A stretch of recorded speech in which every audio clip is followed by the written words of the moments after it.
Welcome to Short and to the Point, a podcast from the Comeback in Awful Announcing.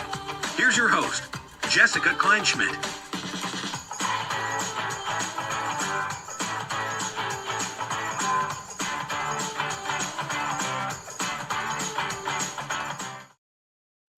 Hi, everyone. Welcome back to Short and to the Point here on Awful Announcing and the Comeback. Excited for today's guest because it's one that makes my little brother very jealous. And those are my favorite kind of guests. NASCAR's Jamie Little joins us today, the only female play-by-play announcer in the sport. The Daytona 500 is coming up on February 16th. That marks her 26th season in the industry and her 11th Daytona 500. So she's very familiar with the sport. She also became the first female pit reporter to cover the event. Oh, there was more. Her resume is extremely long and very, very impressive. The first female to cover a televised supercross and motocross event. And here's the thing. She grew up in South Lake Tahoe, so very close to my hometown of Reno, Nevada, about 35 minutes away. And the thing about the area is the one sport that we were all raised on was dirt bikes. If you knew the area, it's like, you know, a lot of desert. It's the perfect sport to be both cold, dry, and warm temperatures. So it's great. Like I said, she was fantastic. And my brother was very, very jealous of my guest. So here's my chat with her. Well, Jamie, thanks for joining us. I know we started already before we recorded, so we're getting the momentum going, but I'm really excited that you stopped by. Yes, I'm so happy to be on. You know, it's that time of year. Everybody's getting excited. We're ramping up for our biggest race of the year in NASCAR. Of course, Daytona 500 is right around the corner. And tell me about that. When you're building up to the season, what goes into it? Not just the prep, but like, tell me the emotions, and are fans reaching out? What's the vibe going on? Yes, it's awesome because obviously we're just coming off our off season. So everything starts ramping up. And, you know, for me, it's not just the Daytona 500. I also do play-by-play for the Truck Series. I'm doing play-by-play for the ARCA Series. And it's all happening in Daytona. And by the way, I'm doing the dog show, Westminster Kennel Club Dog Show, this same week. So it literally goes from 0 to 100. And it's the emotions are everywhere, but it's always so exciting. I mean, it is literally like all of a sudden you're in your office all day on interview calls, on meetings, and you know, doing your stats. Like you said, the prep, there's so much prep that goes into it. Just for all the drivers, the changes with drivers, different teams, and of course, people reaching out, excited, you know, whether it's fans or just, you know, doing interviews like this to promote this season and what to expect for next week. It's great. I love to work when you cover racing or any sport, really. You live it. It literally becomes part of your life. It's not just a job that you go to and from. So I'm very excited. The nerves are there. Of course, you don't sleep a whole lot, but I wouldn't want it any other way. I love that. And you know, looking back, like you've been in the industry for a long time, and 26 years, like when you think of that, does it feel like 26 years? Does it feel like it's been longer? Does it feel like it's been shorter? Does 26 sound right? It doesn't sound right. No, okay. It does not sound right. And I mean, it's been a long time. I'm so lucky that I found my calling when I was so young. I started live announcing for Supercross when I was 21. And started doing little gigs for ESPN when I was 22. And I haven't looked back. I mean, I just literally followed my passion. I got so lucky to be in the right path and push and knock on doors and make things happen. But here we are all these years later. You know, I see pictures of me covering Supercross back in the day, and I'm like, has it been that long? Like, it's crazy that I've been in, I mean, I think this is my 18th season covering NASCAR. I feel like I just came over to NASCAR from IndyCar. Yeah. But that means I'm having fun, you know, and they still are asking me back, and I still get contracts. So knock on wood. I mean, hopefully we continue that, but I just love what I do. So I think that speaks to me being around for so long. Because, you know, in sports, people come and go. I mean, it's not easy to cover sports for a living. Very competitive. There's a lot of pressure when you're on national TV and being on top of your game. And to do it for so long is a blessing. And I'm very thankful to be at Fox. And you mentioned all the years, but you also said there were nerves involved. So the fact that you still have all those years under your belt and you still get nerves, do you look at that as a positive thing? Yes. Yeah. I feel like if you're numb to things that it doesn't get your heart rate going, you don't really care anymore. Or maybe it's time to find something new. I'm always about challenging yourself and getting outside of the comfort zone. You know, sometimes I question myself, like, why do I want to get out of my comfort zone at this age? Like, why? But it's so good. The rewards are so worth it. And the example goes back to 2020 when I reached out to my boss and just said, hey, I'd like to try play-by-play. Like, I've been doing this deal for so long and I've been a pit reporter for so long. Why can't I try stepping up to the booth? And they gave me a shot in ARCA. And, you know, here I am now. I do, you know, 2 different series. And I mean, it's challenging. It's totally different than being a pit reporter. Just the skill set is totally different. The nerves are different. You definitely have more nerves kicking off the show on air from the, you know, the World Center of Racing in Daytona, and you're in the booth. But it's such a good feeling because when you're done, like, there's nothing better than having a beer and celebrating with all your teammates that all made it happen. And from going from reporting to play-by-play, it's not just a quick step up. When you wanted to take on that challenge, was it like moments that built up? Were you watching, observing people, or what gave you the decision to take on that next step to add it to your repertoire? You know, it's something that I've thought of, but it's funny because I had been asked about it in different interviews and like, would you ever do this? And I'm like, no, like, that's what the guys do. Like, it wasn't a slight to anybody. It was just kind of like, no, women don't do that. I'm happy where I am. Like, that just seems like a whole world away. And it's funny. There was one of the Las Vegas news stations, because I grew up there. They did a story on me, and they were covering me doing play-by-play, and they went back to that interview 4 years prior when they asked me about doing play-by-play. And I was like, no. I don't know if it's in the cards. And it was really neat to see that. But yeah, I mean, those nerves are definitely there. It's very much, it's a blessing. You know, there's a lot of pressure. I see it as, you know, it's a responsibility. You know, I'm the only woman that does national racing as a play-by-play announcer. And I hope that there are more women that are wanting, willing, and able to do it.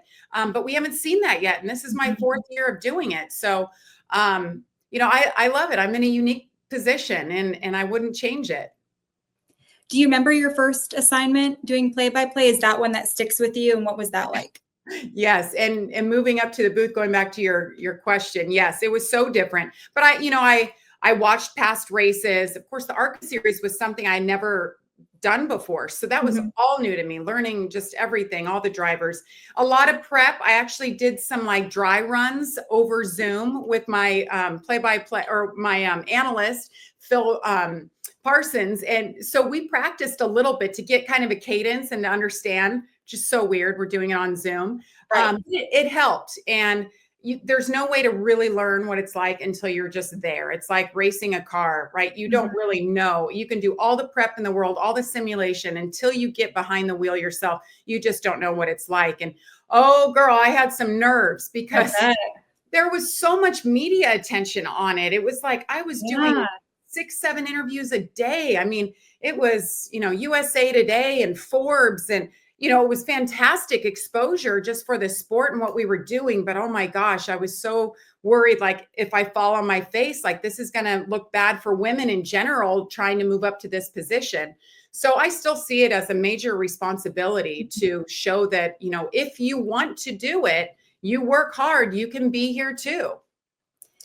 And obviously I've never covered an event like this, but when it comes to NASCAR, I feel like the crowd alone can make or break the entire race and how you perform. And I would especially think that, just you as a reporter, what is the energy like? Because I would assume whether you're in the pit or doing any sort of aspect around the event, that alters the entirety of pretty much a broadcast, it would feel like. Yes, the crowd, there's a lot of energy there. So you can feel the vibe if people are liking what they're seeing, especially when you have a packed house and you can hear them. And drivers say that too. Sometimes they don't hear it at all. It's just the noise in the engine or where the fans are located, they're farther away. But when they're close, like we saw at the Clash just last week, it's unreal. You actually hear the reaction, and that does steer the emotion. Like, when I started out in Supercross as a live announcer, you're on the floor of the major stadiums around the country and people are packed in, tens of thousands of them. And you hear the roar when they get excited that somebody crashed or somebody, made a pass for the lead. And that it's such an energy. It's an energy with being at a live event that you just don't get watching at home. So I would say it definitely makes an impact. And obviously being the first woman is amazing. And you said something during, I think it was the actual Vegas interview. And one thing I love to hear and say is you're good, not just good for a girl. And you brought something up similar where you said, like, I would like to just be a good reporter, period, not just a good female reporter. And why is it important to kind of distinguish those? Because I mean, I kind of know, but it makes a big difference, right? It does. I mean, yes, if somebody wants to say she's my favorite female announcer, whatever, that's fine. But I think it's very important. I just want to be somebody's favorite or somebody that they respect, not just because of my gender. I've never looked at myself as this or that. I've just gone in and said, this is what I want to do. And I'm here to play. I'm here to learn. And I'm willing to outwork the next person just to prove I belong here. But obviously, when you're a woman, you're looked at through a magnifying glass that a man wouldn't be. And it's just the way it is. It's the way society is. And that's fine. But you just have to know that. You have to have a thick skin. And you have to know that if you and a man are coming into that role together, he gets a pass because they automatically assume he's a guy he knows racing. Whereas, and I don't get that so much anymore, but it definitely, as I moved up the series and I went to IndyCar and I went to NASCAR, when I went to the booth, like, of course people are going to do that. But the reality is I've been behind the wheel. I've won a race before racing against really good people. I've learned the craft. I've put myself through many racing schools because I want to understand and feel what those drivers do or have an idea of it. But it's important that you're just like, I want to be known as a good broadcaster, not the good female girl. But at the same time, it's such an honor to be what they call a trailblazer or the first woman to do this or that. I'm not shying away from that. Totally. I bring it on. I love it. I'm honored to be that person. And the more the merrier, if I can keep knocking down barriers, that's something I'm very proud of. And it's interesting. You mentioned, I've raced myself, and it's almost like as a woman, I feel like you have to bring your resume with you sometimes. Like, I promise I've done this before because obviously people are going to ask that, and it's totally fair. I understand that. Like, it's not normal to see female representation in these certain sports, but earlier on in your career, did you sense the responsibility as being kind of the lone wolf woman in these certain situations? I did, because I always got that question. When I did my first Indy 500, I was the first woman to ever do it. And however many years that race had been around at that point, I think it was 80 something. And to finally get to have that chance to be on pit road, you get that question all the time. And I'm like, that adds pressure to you for sure. But it is a very unique situation. And there's people that, especially back, 10, 15 years ago, people weren't as okay with seeing a woman maybe on the TV. There's always those people that are traditionalists. They're like, this woman doesn't belong on the sidelines or she doesn't belong in the pits. You're always going to have that. And that's okay. Nobody loves every man that's on TV either. Everybody has their opinion. But yeah, there's definitely moments through your career you're just like, what? I'm the only woman in a sea of thousands of men. Do I belong here? Am I up for the task? Am I willing to represent and keep my head high and prove that I belong? Absolutely. But that's okay. I've loved the challenge. I am all about the challenge and saying, I told you so. I love that too. And in another interview, you mentioned as being a woman, you have to be very strong, and you even use the term bitchy, like you might be looked at as bitchy. And I feel like men wouldn't be in that same definition, but I feel like you almost, I don't want to say you embraced it. Your body language looked like you're like, if I'm going to be called that, that's fine. But you really do have to kind of be steadfast in this approach, because as a reporter, you have to be curious. You have to get the question. You have to do your job. So in being kind of that more aggressive approach, that's important to the job. But for a female approach, that's going to be labeled as bitchy as opposed to another situation. Yeah, I think that there's some people and fans out there, which I've heard it, that they expect women to smile all the time. Like, why don't you smile? Like, oh God, really? Like, I'm serious right now. I'm thinking of 500 different stats and things I need to ask this crew chief before we go out there and start this race, which is just funny. I think that they're definitely in the minority. I don't think people expect that anymore, but it's definitely easier to pick apart a woman, what she's wearing or how she delivers something or the look on her face. And if she's caught not smiling and scowling, if she looks bitchy, or it's easy to assume that somebody is that way because they're in that role. But I think I've always tried to show my true self and always shown that I love what I do. And I try to smile all the time because it's natural and that's how I feel. Yeah. There's definitely tough moments in sports and racing. Obviously there's wrecks, bad things happen. But I think for the most part, you see my energy, you see my smile, and you see it in my delivery or my interviews that we're here covering racing. This is as good as it gets. We're not curing cancer. We're not doing something that just pulls at your heart. This is fun.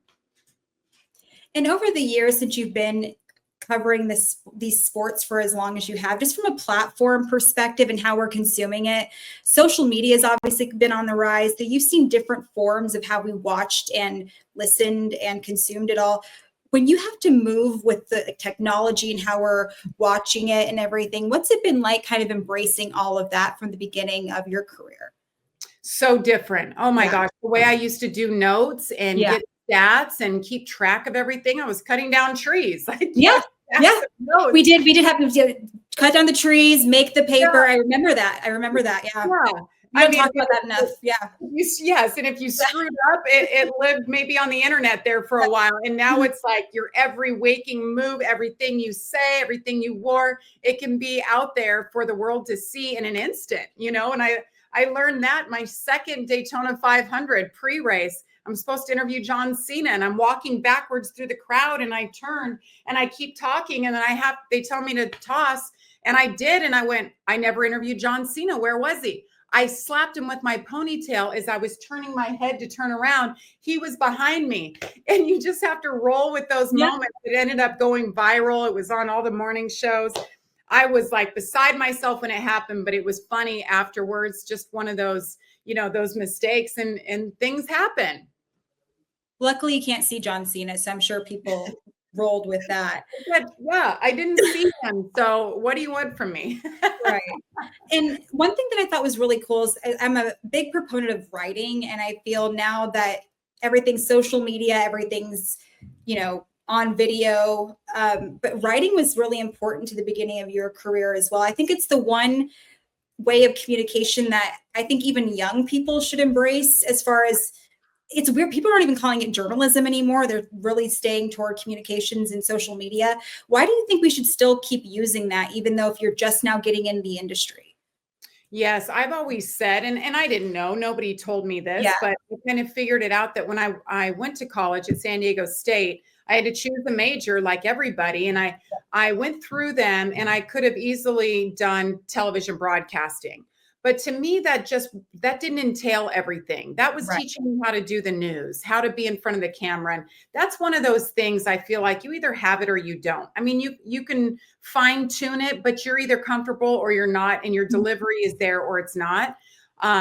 But you have to learn how to write. So I decided to go for a journalism degree. And I'm so happy I did, because you learn how to write for different scenarios, whether you're doing a sit down interview, you're doing, like a quick pit report, whatever it is, but you speak the way that you write and vice versa.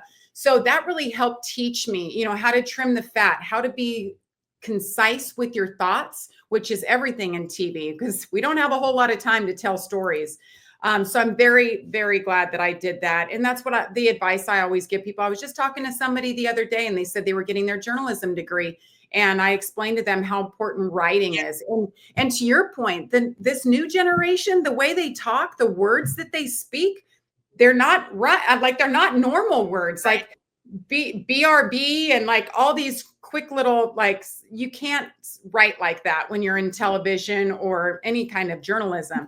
So learning how to write those words and not just communicate like you do with your buddies is very important. I think it always will be. And a question that I'm sure you get asked about, like, what do you have advice for young women or young people trying to pursue?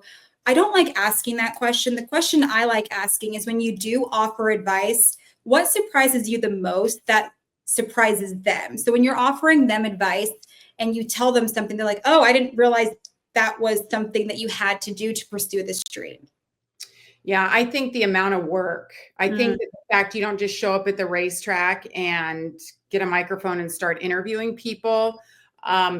There's so much more to it. And I think everybody expects there to be some work, but what goes into it, the amount of calls, the amount of stats, insight, and having to learn what those things are that you need, I always say trim the fat. And that means finding the things that are important for your storytelling on the air and pushing the rest away. And that could be different for every person. And it is. But I think that's really important. And it's just every day staying on top of the storylines. You got to know what's happening. And when you're interviewing these drivers, you have to know what's happening, in their life or with their team, or any changes that just happened in the off season or from last week to this week.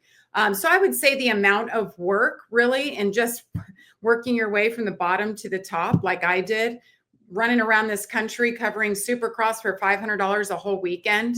Like, I did it because I loved it. And you have to be willing to do that. You don't just jump to the top overnight. And if you think you do, you're not going to last. I think you and I at the beginning of this interview said, there's a lot of people that you see come through, a lot of reporters that come through, not a whole lot that stick around longer than a season or a couple of years.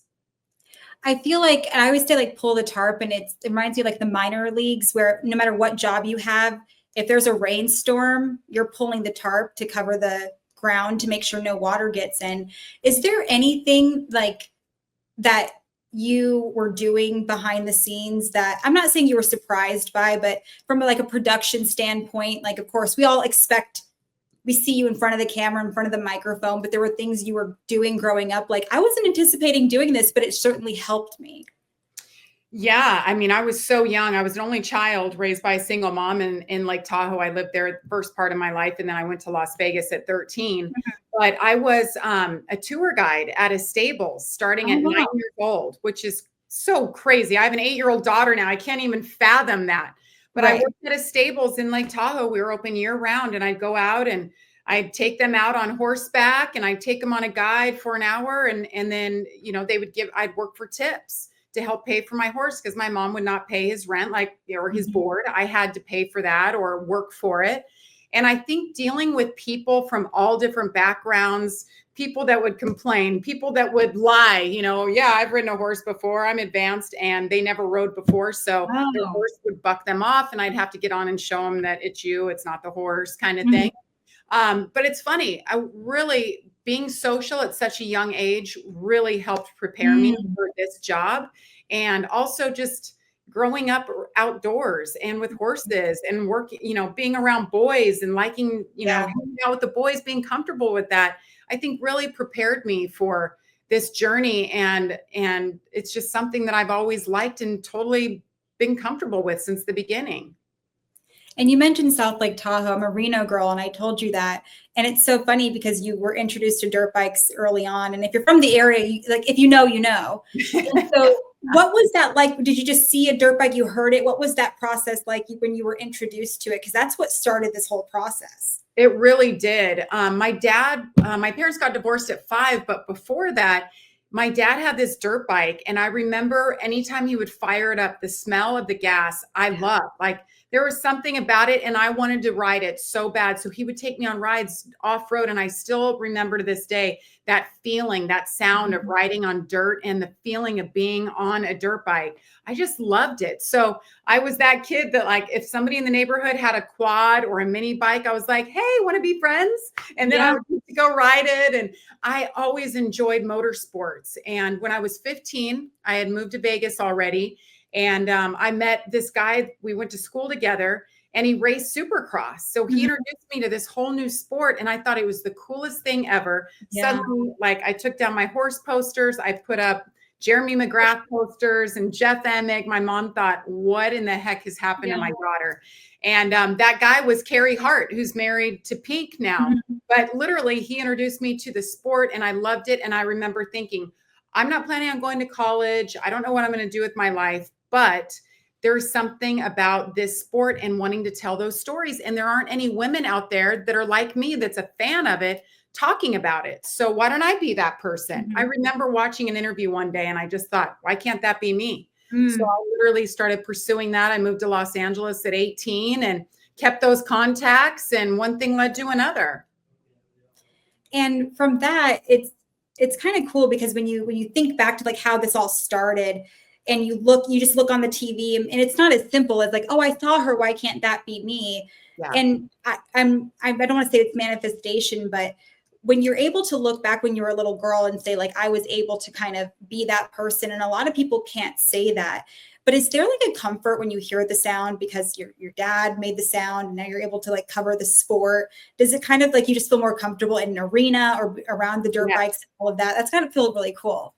Yeah. You know, what's weird is when I go in a studio and it's really quiet and we're supposed to make TV, it's really weird to me because I work in chaos. I work around engines being fired where you cannot hear somebody next to you, but I have my headset on. I'm in the go zone. I mean, I just thrive on the smell and the sound of it and speed. And I just love all of it. So when it's quiet, that's really weird to me. Like you said, it goes back to when I was 4 years old and the first time I ever heard that sound or smelled it. And it's pretty neat that all these years later, I'm 46 now, and I still get to be around all of that and still challenged and still get to smile and have fun when I'm doing it. And it's kind of funny because when I watch some of your interviews, when you're in the pit, there's like a choreography to you where you just walk up and do your thing and it looks natural to you. So it looks like it's not chaotic for you. You look cool as a cucumber. And I'm not really comparing it to other people because I really can't. So it's kind of funny, like you just look like you belong there and you're hanging out doing your job and you're doing it like it's just another Tuesday. So that makes a lot of sense. You're like, yeah, I'm just here doing it. So that makes that's your area. You're there. Yes. Yeah. Yes. And there is something to it. Like they say, it's like riding a bike. You can pick up a bike after, a couple of years and, I can still do it. It's just like that with racing. And when we were at the Clash, it was like, okay, here we go. Dusting off the rust. It's been a few months since I made TV. And so you're thinking all these things, can I still do it? Like, I literally think those things still. And as soon as I get my pack on, I get my headset on, I got my microphone and the camera goes on and they throw to me from the booth. It's like I never left. It's just a comfort. It's such a comfort getting to be in the garage, talking about these drivers and these teams and having that banter with my team, with Mike Joy and Kevin Harvick and Clint Boyer in the booth. Like, it's just such a fun thing. And there's so much to it. But when you've been doing it forever, it's so comforting. It's funny. I could be like talking to my husband or my friends and like, I feel like I don't deliver the things that I want to say sometimes. But when the microphone is hot, it's like, you just say what you need to say and do your job. I know what you mean. It's kind of like it changes things. And you kind of get like an extra energy. You mentioned the Clash. We'll get there in a second. But something I wanted to ask you because, as a wife and a mom, it's the balance. I don't want to ask you how do you balance it because maybe you don't. But do you think you're balancing your personal and your professional life? Because people want to know if they want to start their own family in this industry. Like I'm terrified to do it because I don't think you can do it. But I don't think you can't not do it. So do you think you're balancing it or are you kind of going crazy pretending to? Yes. Okay. I feel like I'm balanced. I feel like the family is balanced, but leaving your kids is never easy. It never gets easier. Like it gets harder actually. My daughter's 8, my son is 12. They're still at the age that they want mom around. I'm still cool to them. And it's so hard when I get to spend so much time with them, especially like during the week. My kids are a priority. My kids and my husband, we're with the family unit all the time. Like we don't do a lot of social events. It's just all about our kids and watching their sports and whatever they need. And our dogs, we've got a whole, pack of dogs. But you just have to have your priorities straight. And it's like, you work so hard and my reward is to get to come back home to my family. And at the same time, having work, it gives you that perspective of what's important. Like, I am here because I'm helping support my family and I'm building a future for my children. It just gives you this sense. Like, after I had my son, when I went back 6 weeks later, I remember thinking, like, the pressure is off. Like, there's a reason for being here. I'm not just chasing it for myself anymore. I have a reason. I have something to feed at home. And it just changed that perspective and made me appreciate being a mom, but also made me appreciate my job more. So the advice I always give is, don't wait too long. There's never the perfect time to have a child, no matter what your job is. Right. But just do it. If that's something you want, oh my gosh, you have to do it. Being a parent is the coolest thing in the world. And it's not easy to balance it all, for sure. There's definitely tears with the kids. And like, when I get ready to pack for Daytona and the dog show and I'm gone 8 days, it's not ideal, but gosh, I'm pretty darn lucky. Yeah. And how are you able to stay present? Because I mean, I don't have like a husband and kids, but like sometimes I find myself worrying about little things. And when you're on assignment and you're on a show, on a broadcast, I find myself easily being able to be present, but there's times where it's often difficult. But when you have other people's lives that you are worried about, how do you find yourself to be present? Because I know I've talked to people with partners and they do a beautiful job of taking care of everything to where their partner can be present in those moments. So how are you able to make sure that you're present during any sort of event like that? Yeah, without a doubt, everything I'm saying would not be possible without my husband. Like, we've just known, like, my job is a priority because I've had it for so long. I make a great living and I love it so much and it enables us to have so much time together. I travel on the weekends, but I get to be home so much in the off season and all of that. But 100%, it would not happen without a partner that's there and able to be present. He runs franchises. We've just sold our recent ones. Now he's working on the next ones, but he does it in a way that he gets the right team in place. So he's not at work every day around the clock. He's there when I have to go travel. He can manage everything at home. Now, it takes a lot of pressure off, but like you said, when you get to the track, it's like, you just have to completely shift your focus and like, well, my son has wrestling tonight, and Sierra, she has band practice, tomorrow. And what about, shoot, I forgot to pay that bill, or our rental homes, are we going to sell that? There's so many things. And, I try to go back to the hotel room and I could take care of those things, but that is a lot. It's literally like being bipolar. You have two different lives. I have my life on the road and I have my life at home. And when I come home from work, it'll take me a half day to adjust back to being mom and wife, not that independent, working, go get them type of personality that you have to be out in the field. Yeah, I was thinking about that because even coming off of a game, sometimes I'm like, how would I ever just go back to normal? Because it's hard sometimes. So that's good to know that that's possible.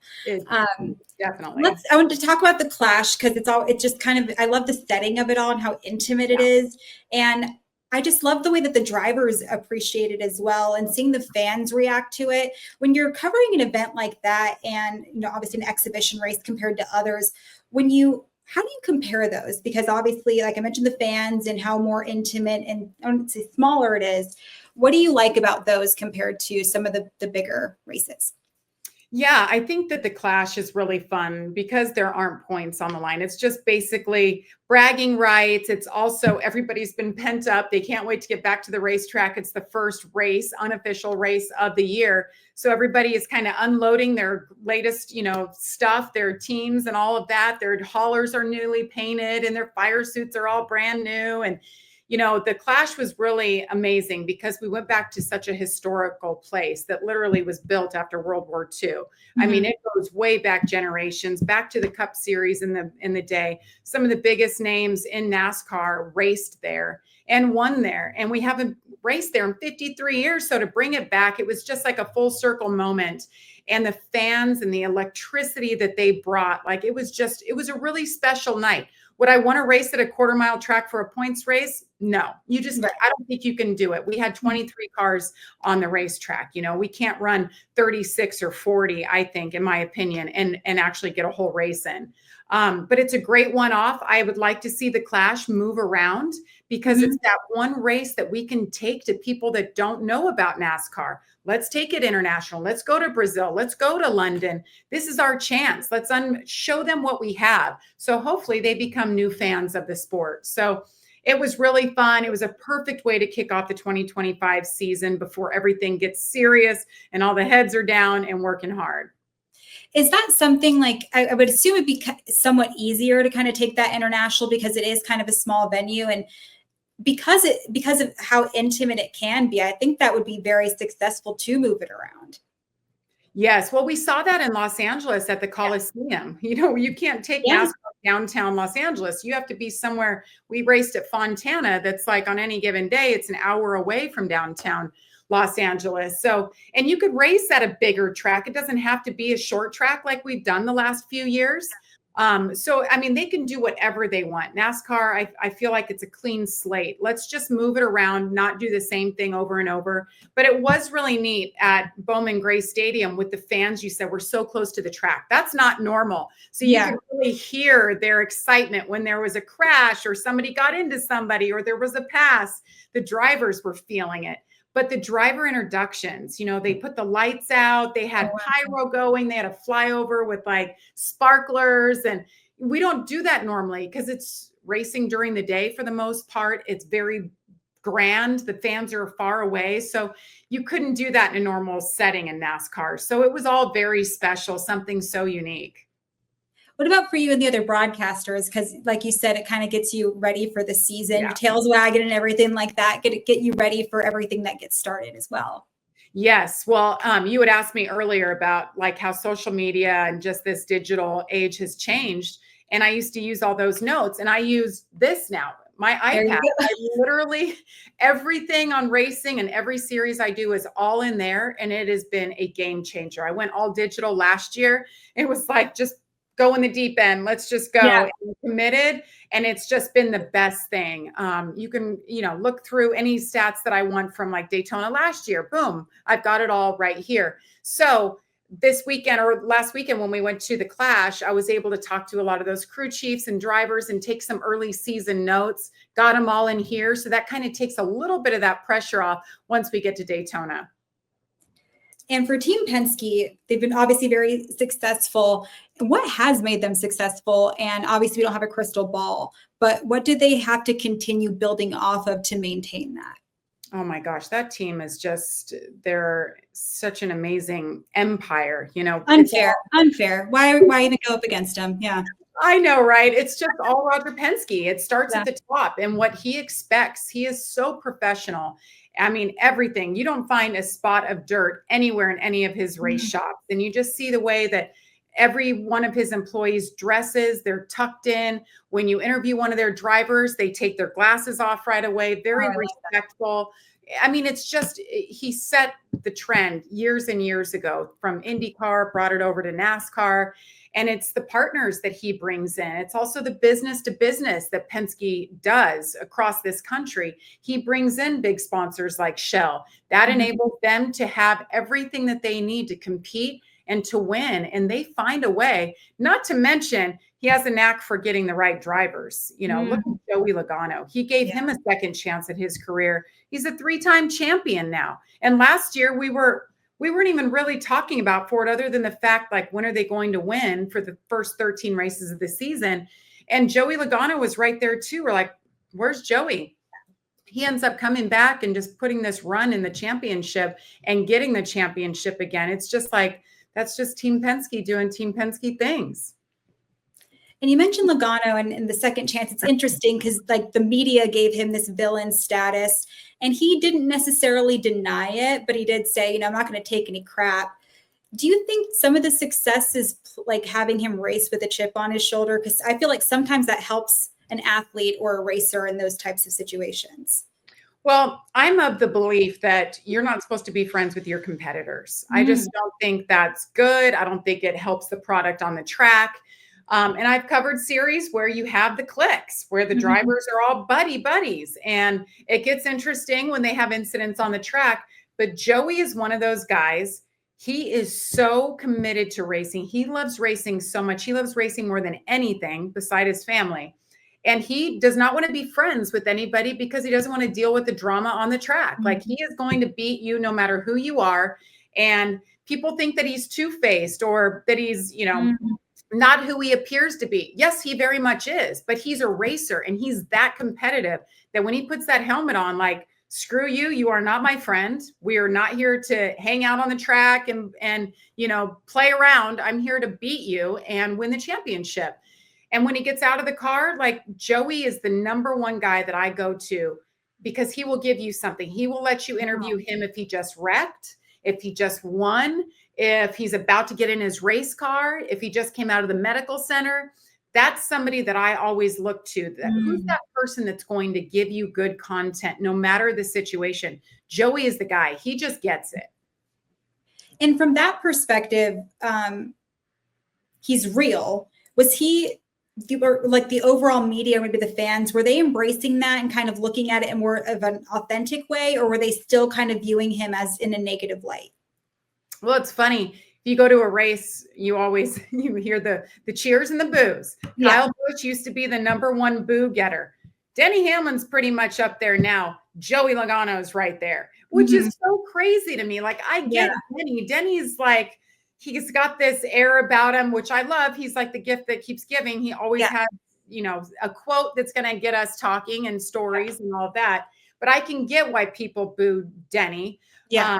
I can get why people boo Kyle, but the Joey thing is just so bizarre to me because he is nice and respectful as they come. But if he's beating their favorite driver, or they don't like the fact that he's not Mr. Nice Guy on the track like he is off the track, but it's great, right? If they're not making noise for you, then they don't care. So it's an interesting phenomenon about Joey for sure. When it comes to the fans, it's so interesting when it comes to NASCAR. I feel like it's a generational thing. I know it's not like the big four sports or anything like that, but there's just something so historic. And I feel like when you see a fan, you just know, like, their fathers, mothers, grandfathers, grandmothers, they all watched it growing up. You just know. Yeah. What's it like covering a sport like that, where it's just such a family affair, so much history, it's iconic, just from, even if you don't pay attention, you just know about the drivers themselves. This is before any sort of Netflix special came on about them, but it just was covered in like a pop culture aspect as well. And you get to kind of be in the middle of all of that. That's pretty awesome. It is really awesome. There's so much history. What are we, like the 77th year of NASCAR, I think now? So yes, there's so much history. Like, how it got started is fascinating. They used to literally race on the sand on the beach in Daytona, and they literally ran moonshine from the Carolinas down to Daytona in their cars. Like, that's how it started. That's part of Americana. Yeah. And to see NASCAR where it is today and the athletes at the level that they are, it's so much fun to cover. And like you said, like, you'll look in the stands and you'll see 3 or 4 generations of dads, or, generations of women that wanted to bring their friends and their kids to the racetrack. It is really special. And you hear that. I mean, fans are passionate about NASCAR, and it's all about the sponsors. So the loyalty that fans have, that's why you see so many major sponsors in NASCAR, so many Fortune 500 companies, because they know that if they sponsor this driver, all of his fans will literally go buy that brand. They will wear that brand proudly or use it proudly at home.